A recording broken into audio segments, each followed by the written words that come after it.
Hi, guys. Welcome to the Coach Henry Show. I just want to thank you so much for taking part in this. And today I have an amazing friend and colleague and just human being. I like to call her LB, but technically speaking, that was a nickname I gave her. And it just happens to be she ran with it in her own life. It just coincidentally worked together. But we have Lauren. I'm going to stop there and let her do a proper introduction about the amazing things that she brings. But we were just debating on the years we've known each other. We're going to say 16 amazing years that we've grown our friendship. Sometimes years not talking, communicating because of life. And I'll stop there. Lauren, tell us who you are. Tell our viewers and listeners a little bit about you. Thank you. Thanks for having me, first of all. And 16 years, I mean, I'm in disbelief. It does not feel like that. But anyway, we just pick up where we left off. I'm so excited to be here and to reconnect to share some of my story. I'm Lauren. I'm the founder and CEO professionally of my own brand, Lauren B Beauty. So we make non-toxic nail polishes, hand care treatments for hands, nails, cuticles. I started my brand 10 years ago, which I cannot believe. Time has flown by. Congratulations. Thank you. And yeah, it's been a journey of entrepreneurship, life, and all the ups and downs, and here we are. Yeah. Well, we'll definitely make sure at the end we throw out some shouts so they can make sure they can take part in some of your amazing products. And obviously you were so gracious, gave us a couple little things to give away, which we will definitely do along the way. But let's just jump into it. I think one of the things about you that always stuck out, and by the way, for those that don't know, and you wouldn't know because I haven't said anything, we met through my coaching career of boxing. So Lauren would box with me several times a week.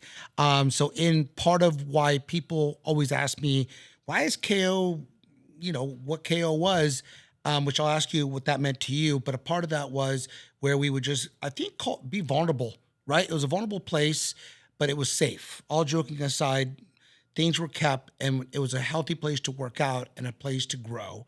But in that moment, one of the things that stood out about you was your kindness. So I want to say, how has that helped you or hindered you now for 10 years running your own boat?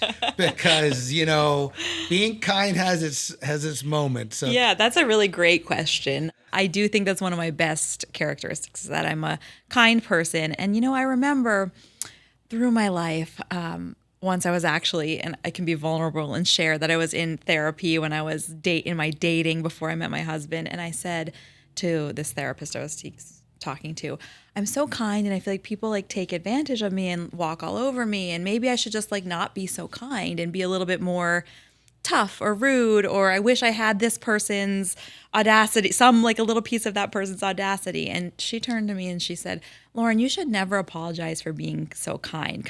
It's a really great thing to be kind. So that kind of always stuck with me. Yeah. And I think that's just something I've taken to heart, and I appreciate being kind, and I hope that transpires and impacts the people that I work with and work for, because at the end of the day, I feel like life is really too short. I want to be able to go to work every day and love who I'm working with, pick up the phone and not be afraid about who's on the other line, because it's just, life is too short, and I don't want to spend my life being afraid of people or not enjoying any moment of it. And I love that. And that is one of your greater qualities. So one of the things about this show that's important to me is not just some of the great things that you represent or other guests or myself. It is a practical, applicable way that we can encourage others. Because there's a lot of other young females that are kind, right? That you have met. So what is a way that's helped you keep your kindness? But I also know there's a little koala bear in there, okay, LB? So let's not fool people.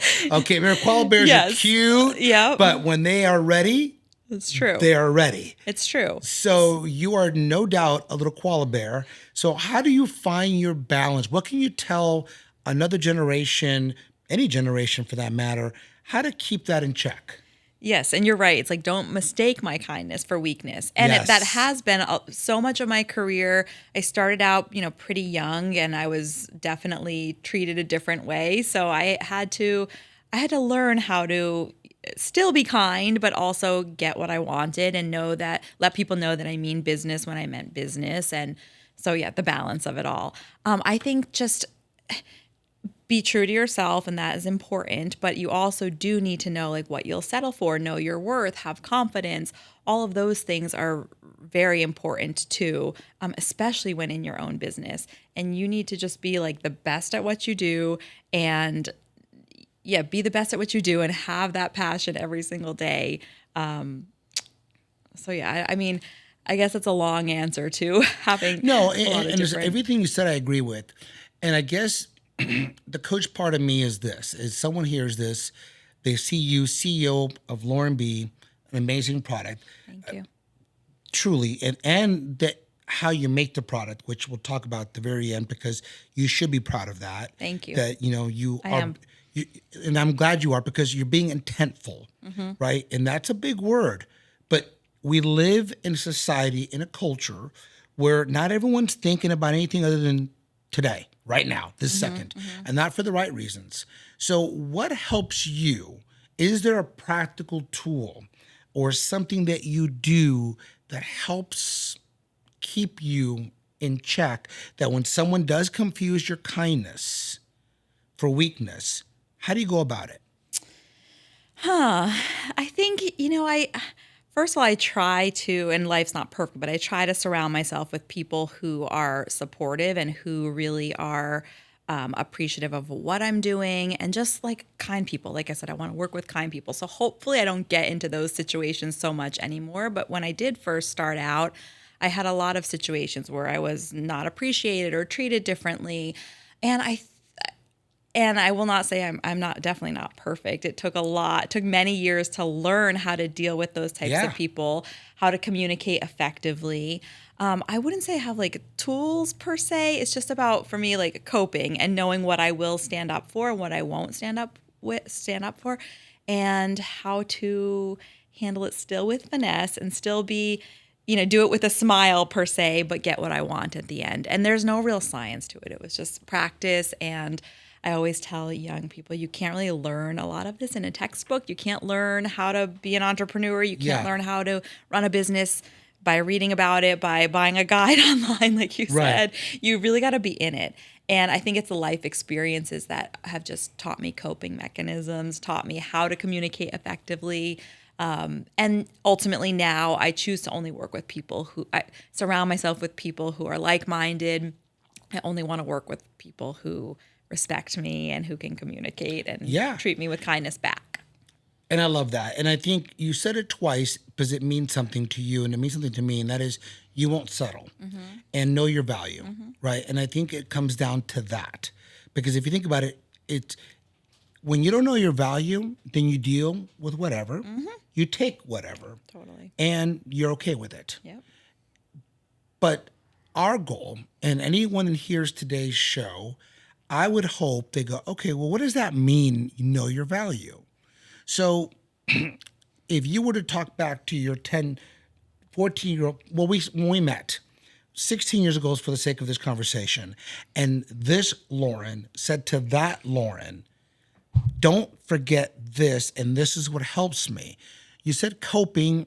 So what is that something to you? What is that younger version of you that now you're living out? What would you say to that person? Oh gosh, if I knew what I knew now when I was younger, Right. like the song. Exactly. I was in that situation. So when you first met me, I was working for somebody who didn't appreciate me, an extreme, narcissistic personality that became abusive. And ultimately that's why I left and started my own brand. I figured if I'm going to be, and I dealt with it for 10 years, and I just dealt with an employer that was, also multiple layers. It was a family member and whatnot. So it was very complicated, but I put up with being spoken to a certain way, being treated a certain way, because I didn't think I deserved better. I didn't know how. I had an idea. I always had an idea about my brand and creating it, but I didn't know where to start. I didn't think I could do it. I had no confidence. I had no money to do it. So all of those things played a role. So if I could tell myself some advice from when I was that young, innocent girl, I think it would be to not put up with it as long as I did, not to put up with anybody treating you a certain way. If you are a hard worker and you put in the value that you put in is meaningful and you know you're good at, you just have to trust your gut and know that you're good at what you're doing and not be afraid. I was so afraid to spread my wings and not be afraid because I was afraid of failing. I was afraid of starting my own company and failing. And my company, my brand was an idea for 7 years before I started it. I had the idea, I put some balls in motion, and then I stopped because I was afraid of failing. And I went back to doing what was easy and doing what I knew how to do, which was running the other company I was working for. And then I finally said, enough's enough. And I had that courage from within. So I think it's about a lot about confidence and just I would tell that young budding entrepreneur to really just trust herself and go for it. And I knew I needed to do that, and that's what I did. And Well, I love that. I guess the takeaways I take from what you shared, one is usually women in particular, they always say a certain, right, sixth sense, right? Like so I would say in this case, you kind of knew. And it also sounds like you didn't have the support, because Lauren B., what you had in motion, you were already in that kind of world of beauty. So had it been you, roles reverse, you probably would have supported a younger version of yourself, saying, oh, we can open up maybe a separate line or use my distribution connections or anything. But they probably didn't. Right. They probably shut you down, probably told you the things that... Jealousy, fear. Correct. Yeah. So now you could see that, right? So telling your younger self, it sounds to me like if you knew, jump up the boat faster now, because you would have said, okay, you're not going to help me. You don't believe in me. You know, you already know I'm struggling with certain things because you're part family. So now it's a negative all the way around. So it took a lot of courage for you to do what you did. Because you had to jump in with, like you said, you didn't have the business sense in that avenue. And I always joke about the word from a scene in the movie, but I won't go off on a waffle because somebody doesn't let me waffle off. But it's one of my favorite scenes of this particular movie. And it's where Justin Timberlake says, I'm an entrepreneur. And the cute girl says, so you're unemployed. He's like, no, I'm an entrepreneur.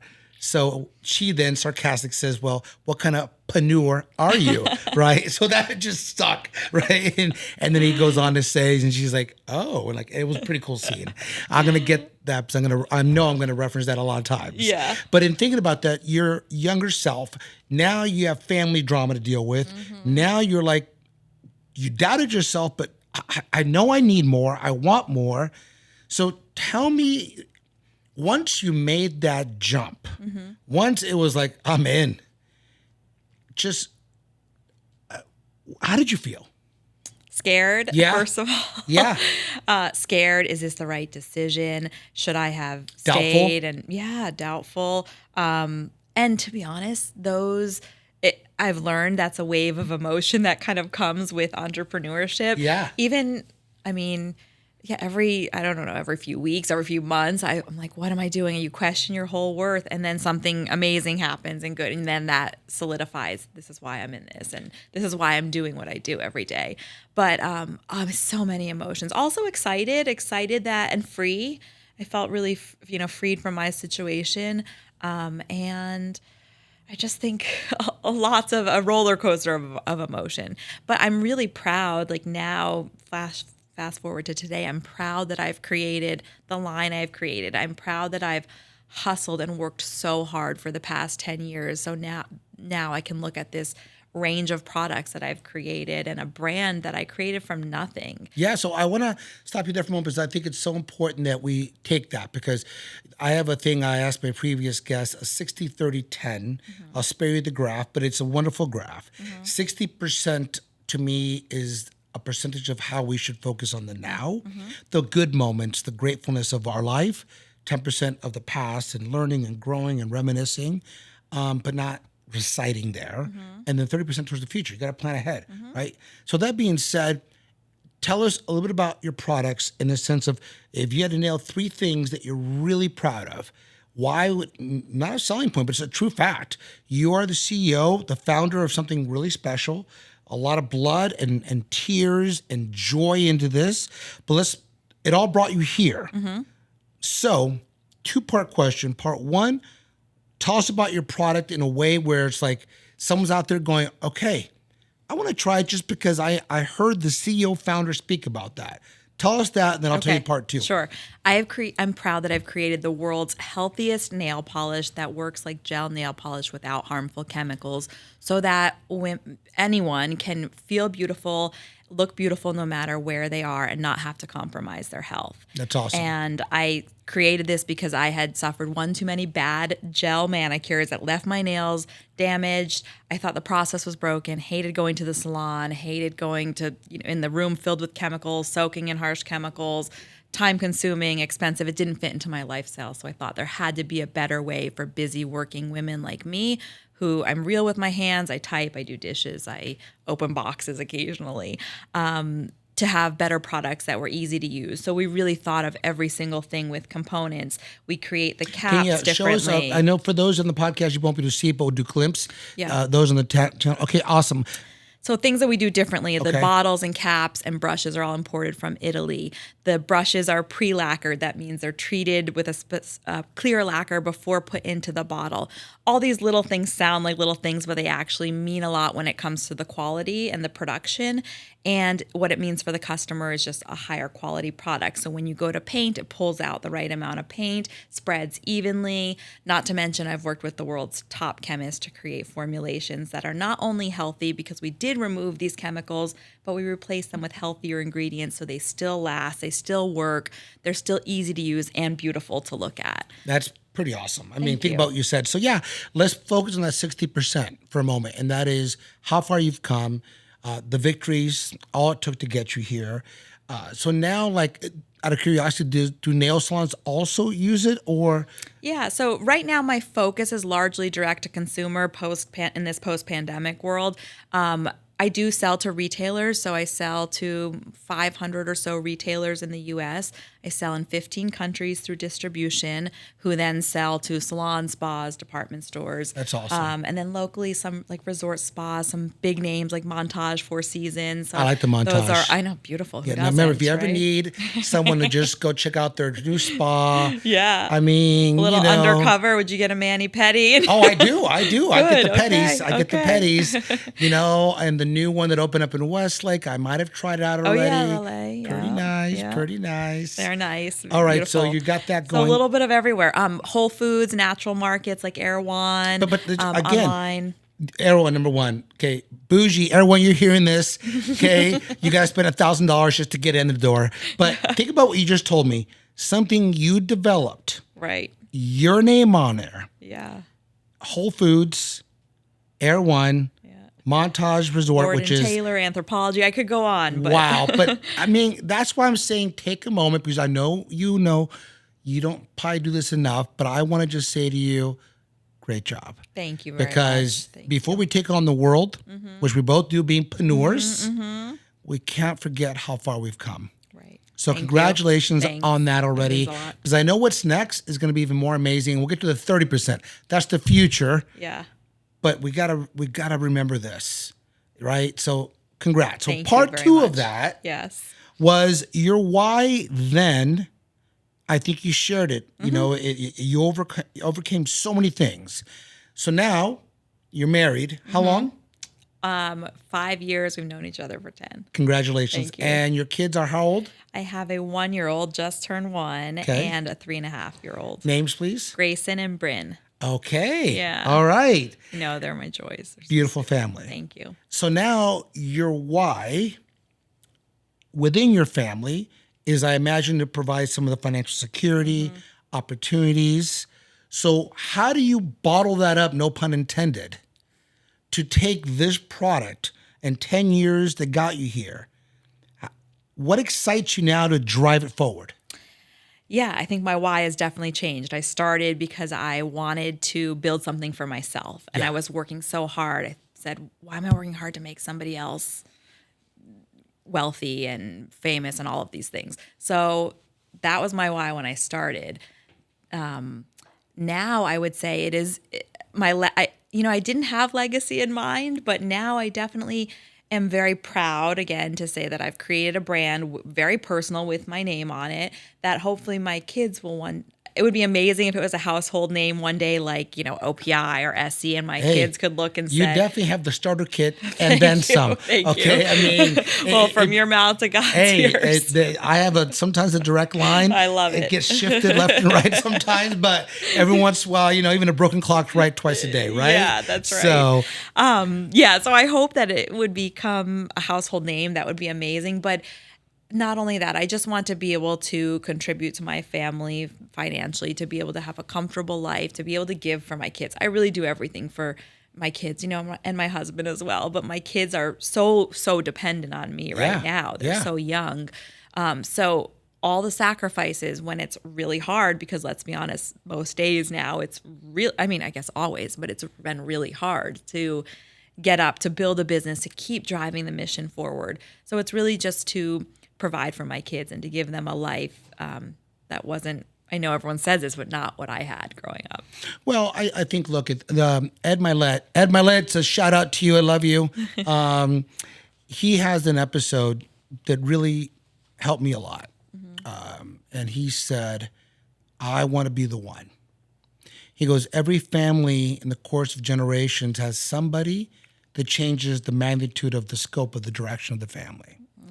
And I can honestly say, I could proudly sit here in my aspect and say, I helped become that. And I want my kids to do better, right? That they're growing up seeing, whether I'm single, married, divorced, at the end of the day, the constant's the same. That's a joy for life. Right? And I shared that about what you just said because you are the one that helped change things in your family to go, okay, this is what it's supposed to look like. At least a better picture than I grew up with. Yeah. Because, you hear it, like you said, your kids will be older and go, oh, yeah, whatever, mom, Yeah. Of course. But at some point they do go, oh, okay, I understand.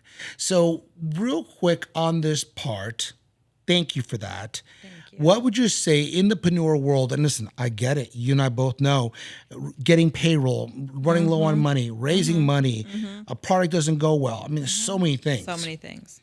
Hence why when it's good, we got to run with it. When it's bad, we got to push through it. So let's, for the sake of this next question, we're good. We're on a good platform. What is going to help motivate and inspire you that the next time you hit a small challenge, you barely even peek at it? You know what? I think what you said, and you're so right. I don't do this often enough, but stopping and thinking about what I built and like these amazing names of the companies that I work with and the amazing people that are at those companies that really are a joy to work with, mostly. Yes. Yes. I think pausing to recognize that and recognize what I've built, which I don't do often enough because you're in it. You're like, I'm in it every day. It's like looking at yourself in the mirror. You see the same thing back at you every day. So I think that is something I don't do often. So thank you for that. That will definitely help me push forward, just kind of having that moment of reflection and thinking about the goals and the whys and how are we going to, and this is just another blip on that roller coaster and on that journey. Yeah. Well, you're welcome, and thank you for saying that. But, and LB, that's for me, that's part of even again, if you think about it, like 16 years of knowing each other, and, you were a part of one of my new restarts of my life at that time. And in that life, literally, I restarted my life twice, literally in every aspect, that physically, financially, and you name it. But I think that's why I'm so adamant now. And what is my legacy? If today was my last day on this earth, what would Lauren, as a great friend, what would so-and-so, what my kids, what would they say about me? Not for the people-pleasing part, for the people-blessing part. What is something, and I always say to people now, am I an asset to your life or liability? Every time Henry's name pops up, it's, oh my gosh, I can't wait to talk to him. Or it's like, oh, it's Henry, right? So it's one or the other. All of us are in life. I'm not saying that has to be every time, but I think in ours, we have the honor to employ people. We have the honor to help inspire people. So I think that 60% is so vital to you and I in our roles in the business world. that we need to reference that more. And I'm Definitely. trying to. I know. Because then when I'm hitting the blimps, the low, I really, really find myself spending less time there. I was going to say that it gets easier, I think, being 10 years into my own brand. The things I think about now, the things I used to worry about that would keep me up at night, that I'd shed tears over. Yeah. Now I'm like, okay, that was no big deal. If that happened, like 10 times worse things have happened now. And I'm like, Yeah. okay, whatever. Like your skin does get thicker and Yeah.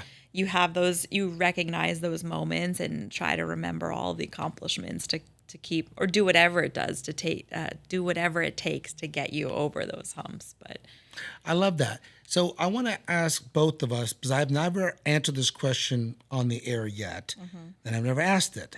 So I would say, deep to my heart is this next generation coming behind us.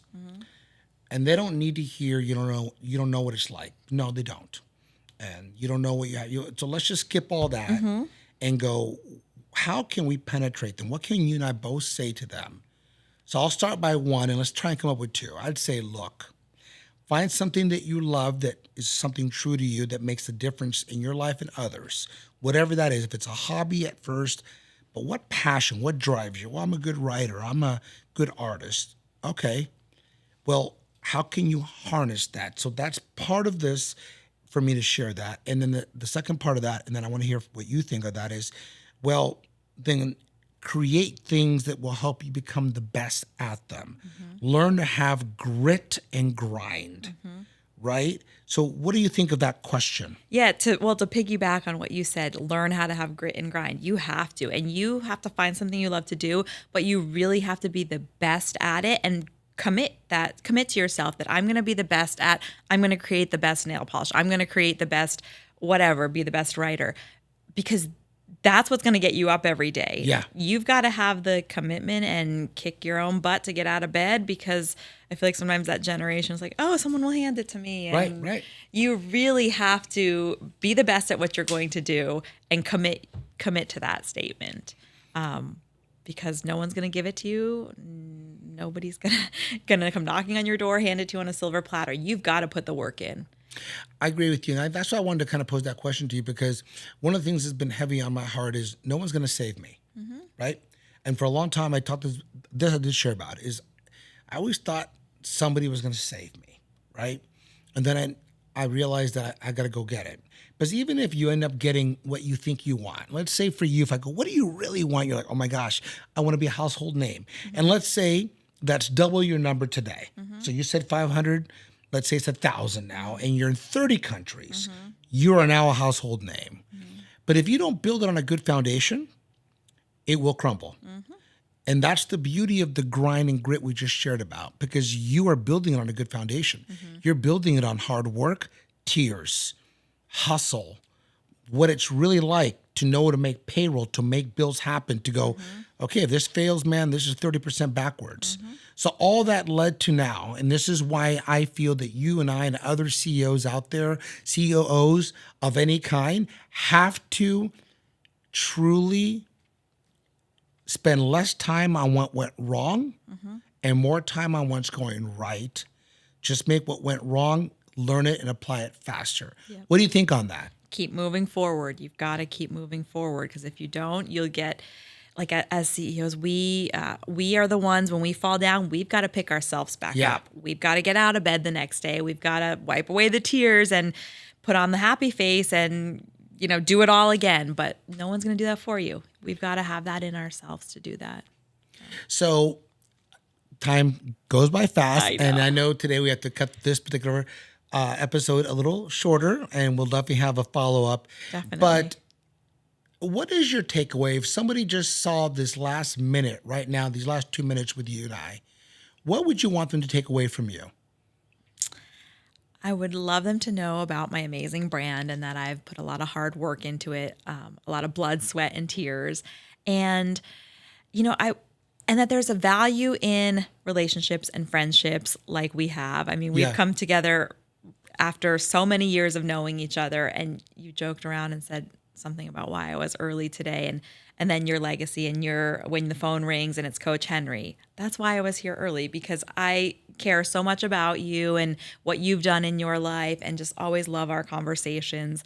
And I think that you have so much to offer everyone. So I hope that the listeners will continue to listen and tune into all of your wisdom. So Well, thank you. for you. I appreciate that. And I'm excited for this journey, and I really do appreciate you being a part of that, because the respect goes both ways. Thank you. You know, and that's, like you said, you learn to know who you want around.